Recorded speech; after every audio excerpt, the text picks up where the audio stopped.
guys, so I'm here today to do a book review of Circe by Madeline Miller.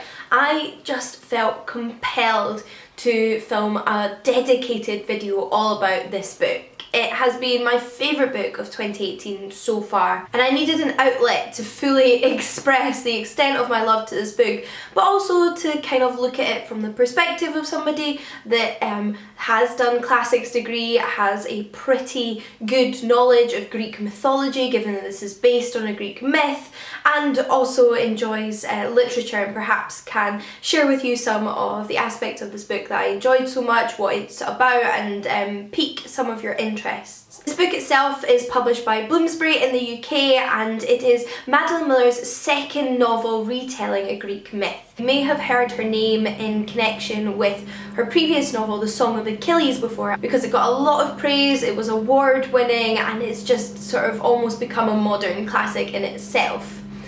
This myth retelling focuses on the Greek goddess, sorceress or titan Circe.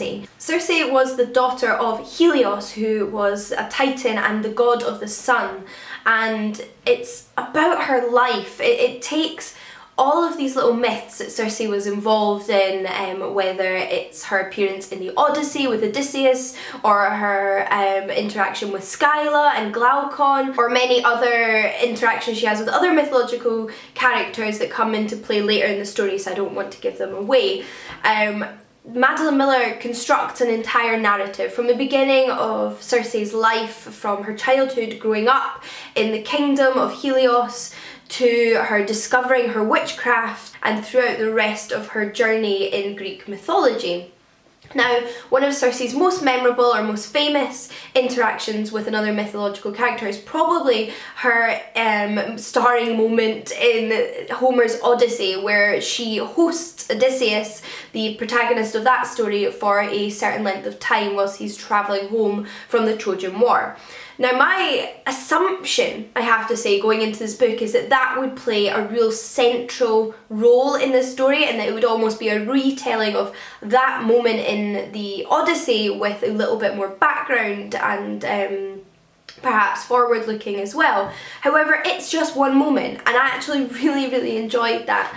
It's one instance in Circe's life. Of course, it's a significant one to her, but there are many other significant moments in her life, and Madeline Miller really brings those to the forefront as well, and gives them a place in her life story, and makes it all really easy to follow. And that's the thing about Greek mythology, is you're getting a lot of random stories about different characters, and then you get another myth where that character appears, and it's a lot of jumping around, intersecting characters, individual myths that don't tell the whole story of someone's life. And Madeline Miller makes this a whole story. She makes this the story of Circe. And I have to say, not only was the Odyssey not necessarily the central point of the story, but it didn't feel as though there was one moment which was the peak of the story. It didn't feel like it was a build up to one moment and then a come down from one moment. It was like a series of rolling hills, ups and downs, different adventures, and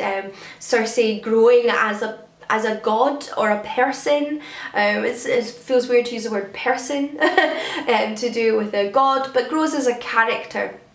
She really finds herself through this story, and Madeline Miller really creates a full, well-rounded, complex character from the myths that we have surviving. Of course, she makes creative choices. There is very little consistency among Greek mythology, and she has to go in a specific direction that she's chosen to go in, and characterize Circe in a way that she's chosen to characterize Circe, and pick specific versions of myths and make it all fit together.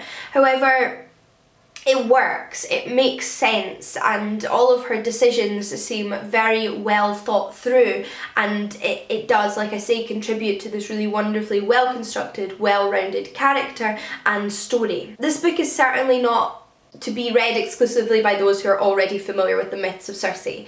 Now, I've read the Odyssey, I was familiar with other instances of Circe in mythology. However, I found myself on multiple occasions, two in particular I can remember, thinking, I did not know this myth.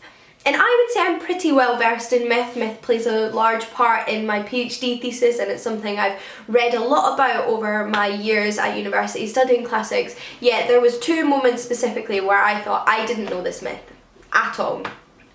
And that didn't disrupt my reading of the story, because Madeline Miller doesn't rely on you knowing the myths before telling them to you. Now, of course, if you are familiar with Greek mythology, interested in Greek mythology, then you might pick up on little nuances and references that only somebody who knows these myths would. And you might find yourself a little bit more familiar, or you might even find the story a little bit easier to read.